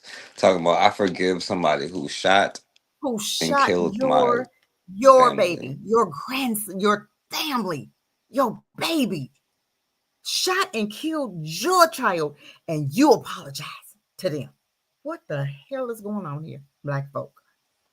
Yeah, that's black What fatigue in for the sure. hell is going on? Now that's black fatigue. Hmm. You So think that's not traumatizing right there? You ain't have nothing else to say. But I'm apologize to the officer who shot my grandson. What you apologizing for? Because he was born? What do you apologize? I don't understand what you apologizing for. You just had to say something to impress with crackers. It wouldn't have been nothing good I'd have had to say up there. They wouldn't even been able to air what I had to say. They'd have said, "You forgive." Ooh, honey. Ooh, boy. Okay, I'm gonna forgive. Ask the officer. Ask the officer's family. Do they forgive Rodney? Ask the family who he just ran. Ask that family if they forgive him, and see what they say. I guarantee you, they don't say, "Yeah, I forgive him." I guarantee you that. I guarantee you, they don't apologize for the officer shooting the baby. That's why they daddy dead. I guarantee you, they don't apologize ever. But they ask you, how did it make you feel? Well, how you think it make me feel? Let's talk about that. How would you feel if your son got shot 4 times in the back running away from a police officer who lied and said he had a gun, who lied and said he was in a stolen car? How would you feel? Don't ask me nothing stupid like that. How do I feel? How the hell you think I feel? it should be What kind of like, question let is me that? show you how I feel. Exactly. What kind of question is that? What the hell? Man, we are in trouble. We don't do something. Now we already in trouble. It's too late. But anyway, consider now you to go off with something positive, right? Because it's too much negative. And you had a great topic, and I messed the whole thing up by saying all this negative stuff. Because Cassandra had a positive topic the whole time. Or at least you So put in the end. yeah, because I wanted to go off positive, and this was supposed to be the most time we spent on it, but what this lady's about to say. I've been trying to communicate this for so long, but a lot of people just don't get it. But hopefully this breakdown helps you to understand how easy it is to build generational wealth. I need you to pay attention. And you should. And you should. And if you got any siblings, y'all should get together, pool y'all money, and get the biggest policy that y'all can possibly buy on your daddy. I don't know why this is so taboo to a lot of people to talk about, and especially people that look like me. Sweetie, I done already told my children, let's go and get $1 million policy on mommy and take the cost of it and split it. I'm gonna help them pay for it and split it between the 3 of us. It's just, it's just my 2 kids and me, and split the premium between us, and we'll just pay on it until mommy goes. That's $500,000 for you and your, for my son and my daughter when I do leave here. I'm 62 years old. Sweetie, if I get 20 more years, it'll be a blessing. If I live to see 80, it'll be a blessing. But what I do know is they ain't gonna save $500,000 in 20 more years. They not, because they will have now. They're not gonna save that kind of money in 20 years unless they get into some heavy investing. No, I've already told my children, it's time. It's time to get the biggest policy that you can possibly get on mommy, and we'll all pay it until I go. Yes. And that way they will have money to live off of after I'm gone. I tell them all the time, think of this as the last thing. Think of it as the last birthdays and Christmas presents and all those things that mommy do for y'all now. Think of that being the last thing that she'll be able to do for y'all. So yeah, baby, don't be have no issue with doing it. And any parent that's out there, especially when they start getting over 60, they need to be starting to think about that. They need to have these conversations with their kids. They need to be sitting these children down and telling them financially how they gonna come up. Because they might as well profit off of our death. The people that don't look like us, the people that don't look like me, been doing this for years. Years! If you have children. you think about that, Cassandra. You know how I totally agree. I totally agree. And if you guys don't have insurance policies, have your kids that y'all tuck in, y'all pull your monies together and go get you the biggest insurance policy that you can. Go and get that insurance policy. And everybody pitch in. It's not that much. You can get a $300,000, $400,000. You get $1 million one if you want to. I'm just saying. You can get as much as you want. Why not? That's the only way our children in this country is going to come up. And all them birthdays, like she said, all those birthdays you won't be there at, they'll be thinking about you when they're spending that money. I'm just saying. We got to do something to come up. Why not? Why wouldn't we? That's the best idea I hadn't heard all night. Yeah. You got to put your money together economically to even defend yourself in the first place, you know? It's us pooling our resources together so we can defend brothers like that. Regardless of whatever their family say, we can have No the matter. resources to defend Carmelo Anthony, Yeah, exactly. this other brother, Rodney Hinton. And he deserves both of them deserve. And The not youngs. just them two, the other one too, the 127 that shot the boys that was breaking in his house. They didn't say, I didn't hear them say breaking in. I heard them say it was a prank. I don't give a damn if the prank you. That's not a prank because that man didn't know you was pranking. A prank that's not a prank at 3 a.m. That's not funny. That prank cost somebody their life. It's not even, I don't even think it was a prank. I think they came up with that afterwards.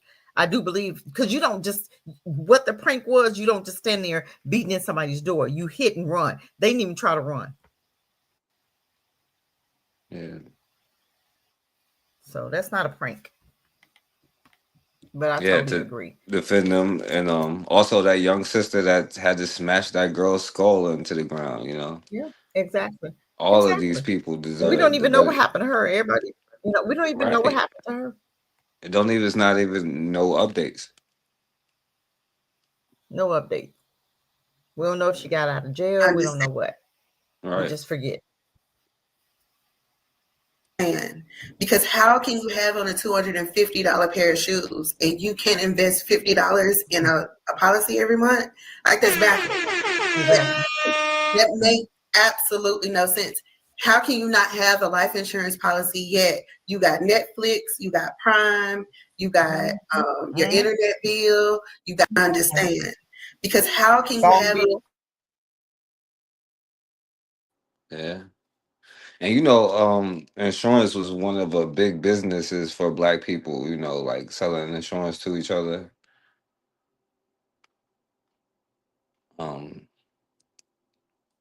See, life insurance policies create generational wealth, which we know Christina gonna delve into that. But that's how a lot of people were leaving their families Riches. Real riches. You know what I'm saying, and things of that nature. And Black people were not able to purchase policies and things of that nature, and people were stealing the money and things like that happened. And after that happening so many times, people just give up. You know, kind of like going to the doctor's office, I guess. You just get tired of going because there's nothing happening that's going to be beneficial. So you just be like, nah, I'm just going to stay here and figure it out. Once you think about that.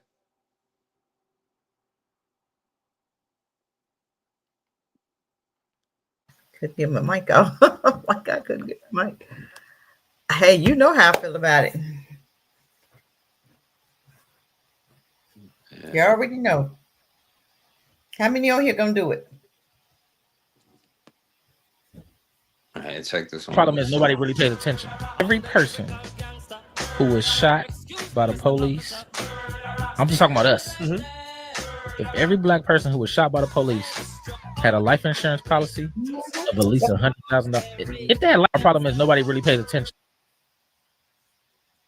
Totally. You think the insurance companies wouldn't get tired of paying that bill, paying out that money? Take their bonds. We talked about that too. Take their bonds, their security bonds. And I seen where the judge, it was one judge that made the police officer, he framed the young man, and the judge saw it, and he made him pay the young man like $100,000. He goes, Judge, I ain't got that kind of money. So you should have thought about that. That's what needs to happen. That money needs to come out of the police officer's pocket, not the insurance company. I think it needs to come from the police department, police people, the policemen, instead of everybody else, you know, the taxpayers, because we literally paying ourselves, you know. But you make these officers start paying. It needs to come out of their paycheck. I guarantee you they'll stop shooting folk. What you think? But didn't Trump just get him more authority? Florida has is it Florida or Texas that's getting ready to vote on that? The qualified immunity. I think it's Texas, if I'm not mistaken. They're getting a vote on it. Sure. Probably both. I know it's. I think it's Texas, if I'm not mistaken, but they're getting ready to do a vote on it. Well, I mean, has any cop have ever been convicted in Texas or Florida? I don't think so. They ought to be. That's why you need to bombard. They need to get that qualified immunity off of there. They need to bombard that. They need to make sure that that happens.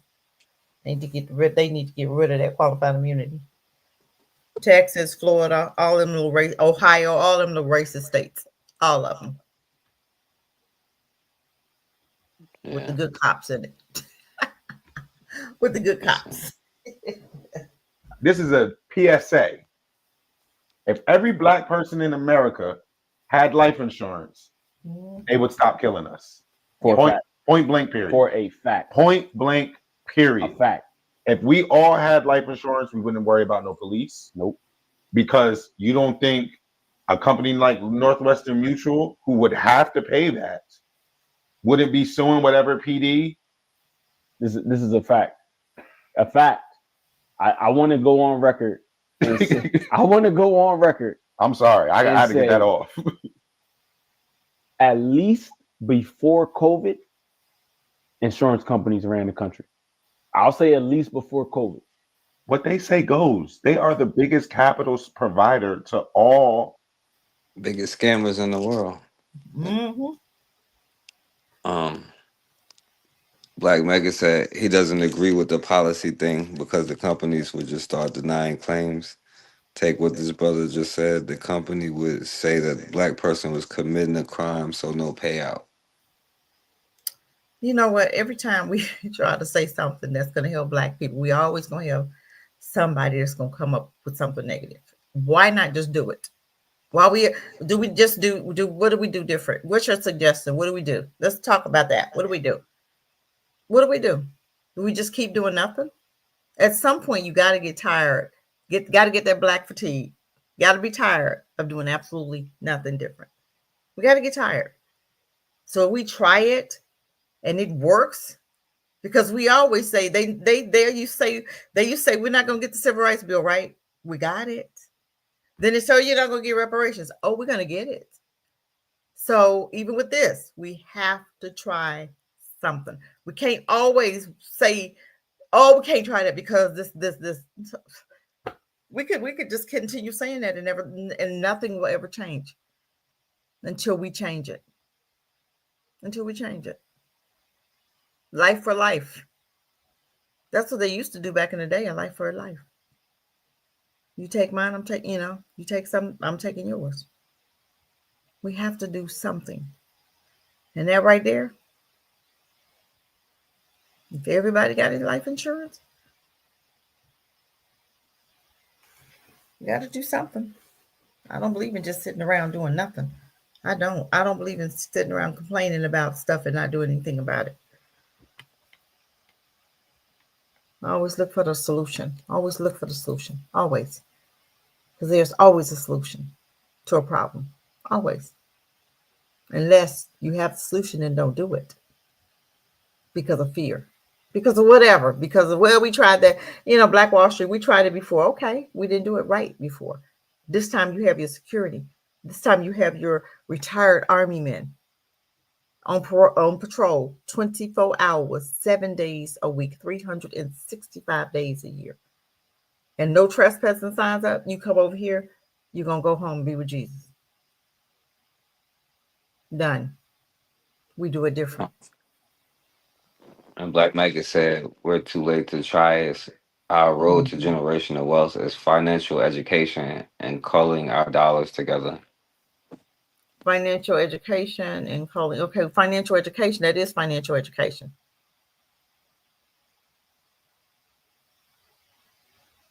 That's the only way black folk gonna come up. If we get $1 million policies. That's the only way we're gonna come up. How do you create generational wealth with nothing? Somebody is working, making $7 an hour, $10 an hour. How do you create generational wealth with a job? You don't. You have to create your business, but you're not making ends meet. So how do you create a business?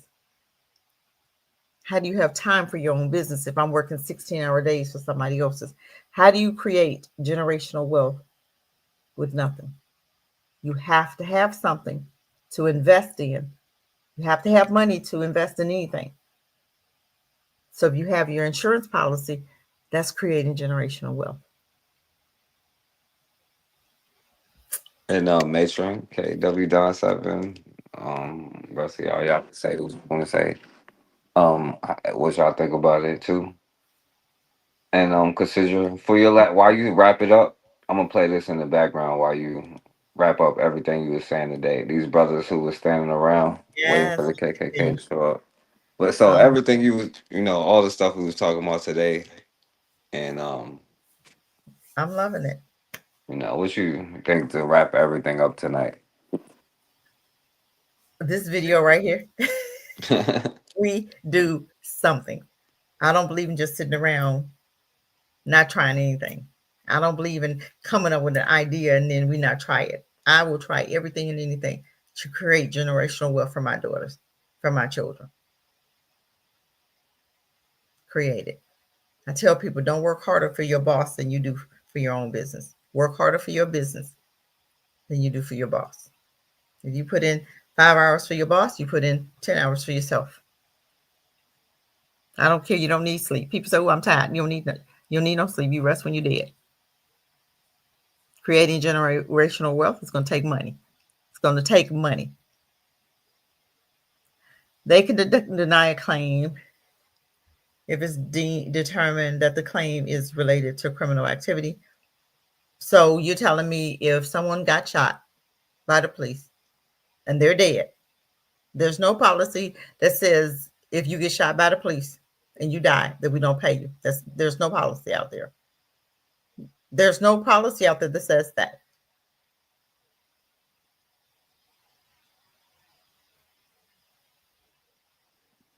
I believe if you're doing it the right way, they can't. If you taking my money and there's nothing in that policy talking about death by a police officer or death is death. As long as that person didn't commit suicide, then you get paid.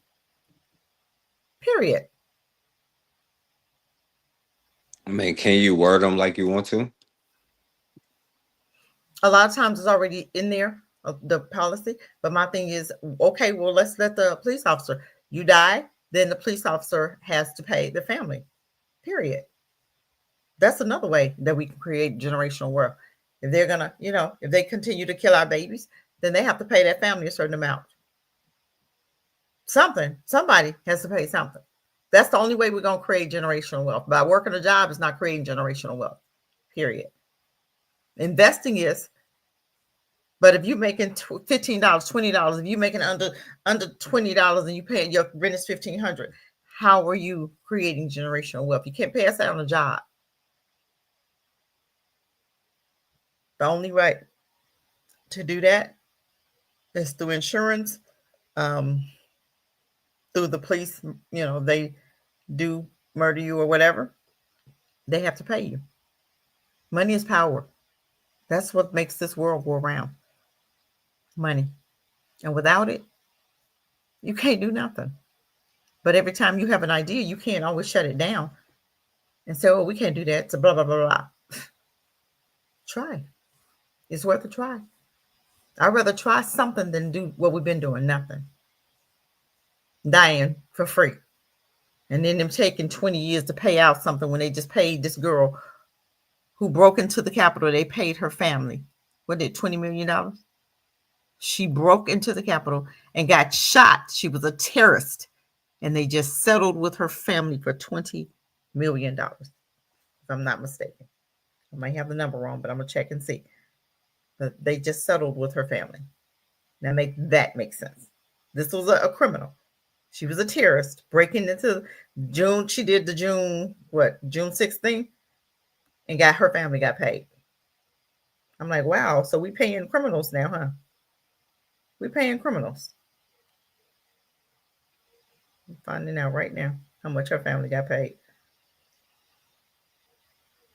But we can't always just say, "Oh, we can't do blah blah blah." We can. We got to do something. I'm gonna tell you exactly how much he got paid. Give me 2 seconds, because I think that's important. This is a criminal. This was a thug. This was a woman that was breaking in the White House or doing some thug behavior. And yeah, her family just got Trump did this, right? Reached a settlement with the family, and I was trying to see how much. Doesn't say how much. 30 million. It would avert a trial and further proceedings in a $30 million hurdle. Let me see. Hold on. This can't be the amount. It's not even telling you how much. They say they did a settlement. Why did they put how much? They didn't even tell. They didn't even put it in there how much. But I'm just saying, you was a thug. You died because you was breaking into the White House. And they just gave your family a settlement. But we can't go out and get insurance, life insurance.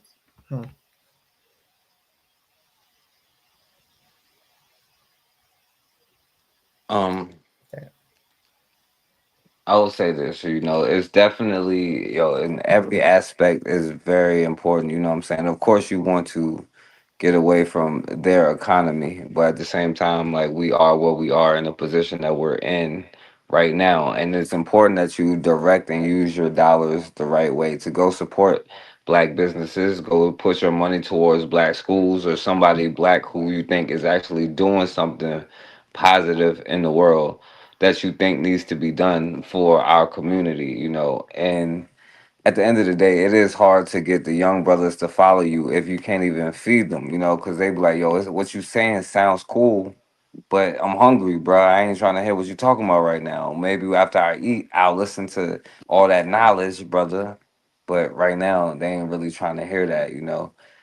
And that's why it's more so important that you control the resources. But as black people, we aren't, well, we can be if we wanted to be, but you start even in the small levels where you control the stores in your neighborhood. It's like, yo, if other groups got stores in your neighborhood, we can be like, look, nobody go in this store, or you can go hard with it, but, or you could just be like, yo, nobody go in this store, and then we take these stores and we go in there and we take over, then you go shop in there, or whatever it may be. If you go online to buy black toilet paper or whatever it may be, you know what I'm saying?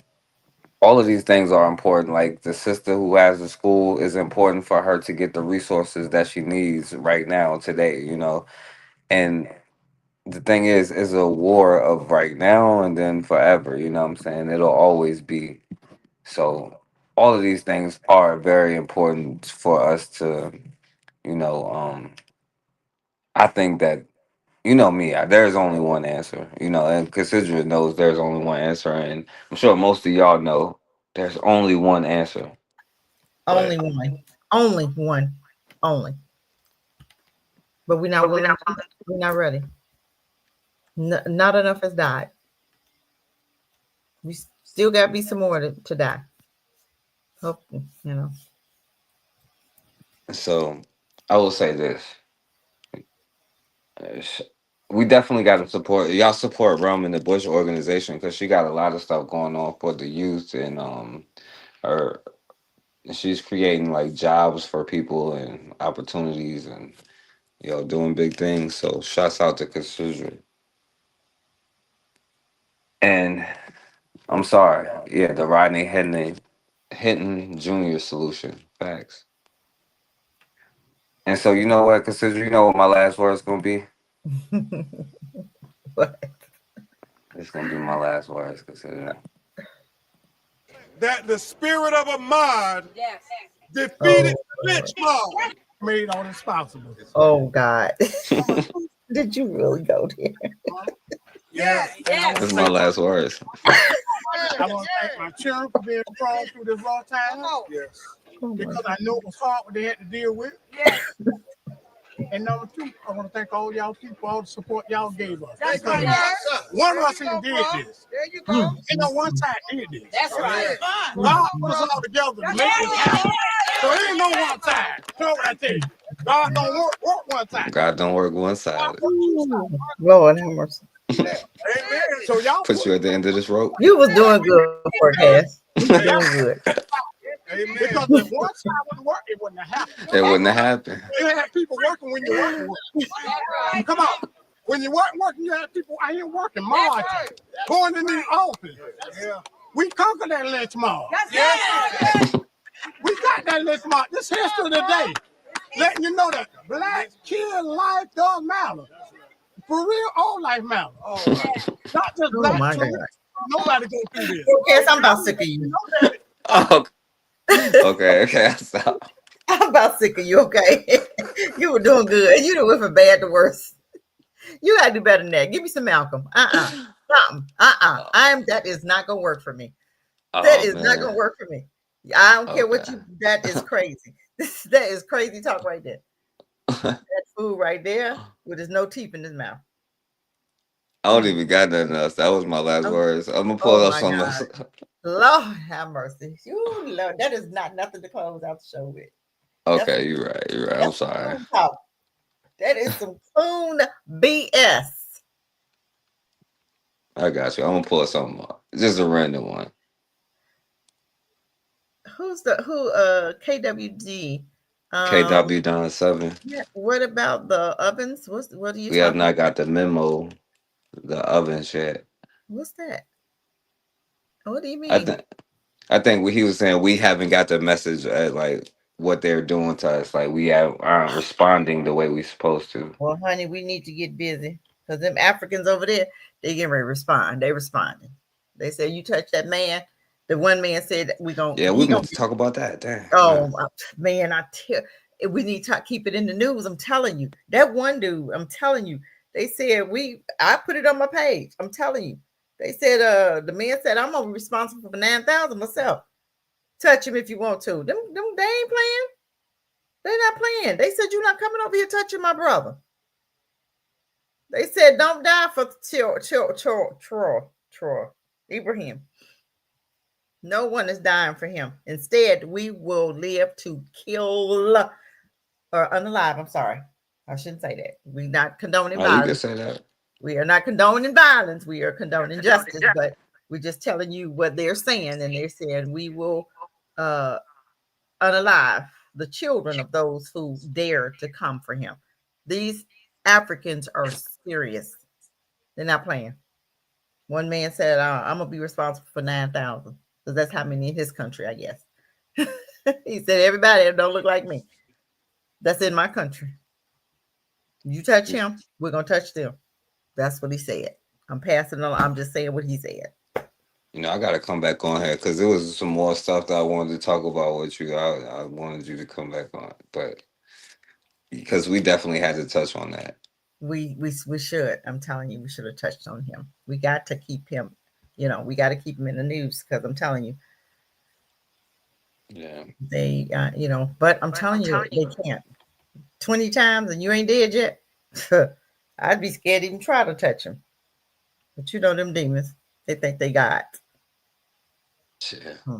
They think they God. So I got you considered. I'll play something better. So this would be my last words. Okay. Thank you. When people like me talk to the slaves, they didn't kill him. They sent some old house Negro along behind him to undo what he said. Mm-hmm. You have to read the history of slavery to understand this. There were two kinds of Negroes. There was that old house Negro and the field Negro. And the house Negro always looked out for his master. When the field Negroes got too much out of line, he held them back in check. He put them back on the plantation. The house Negro could afford to do that because he lived better than the field Negro. He ate better, he dressed better, and he lived in a better house. He lived right up next to his master in the attic or the basement. He ate the same food his master ate and wore his same clothes. And he could talk just like his master, good diction. And he loved his master more than his master loved himself. That's why he didn't want his master hurt. If the master got sick, he'd say, "What's the matter, boss? We sick?" When the master's house caught a fire, he'd try and put the fire out. He didn't want his master's house burned. He never wanted his master's property threatened. And he was more defensive of it than the master was. That was the house Negro. But then you had some field Negroes who lived in huts, had nothing to lose. They wore the worst kind of clothes, they ate the worst food, and they caught hell. They felt the sting of the lash. They hated their master. Oh, yes, they did. If the master got sick, they prayed that the master died. If the master's house caught a fire, they prayed for a strong wind to come along. This was the difference between the two. And today you still have house Negroes and field Negroes. So there you go, Cassandra. That's better. That's better, okay? All that cool stuff. Oh my God. I'm sorry. Shouts out to KW Don 7. Shouts out to my brother Black Magus. Shouts out to Rod was in the building. Shouts out to Matron. Make sure y'all subscribe to Matron and go back to listen to all of her readings, and then her reading coming up Friday at 9 p.m. East Coast time. Shouts out to Bill Gates, who was in the building. Shouts out to everybody else in the building. Thanks for coming. All I can say is, like my brother said, the Rodney Hedden June solution. So as always, man, we have got to start standing for something, or we're gonna keep falling for anything.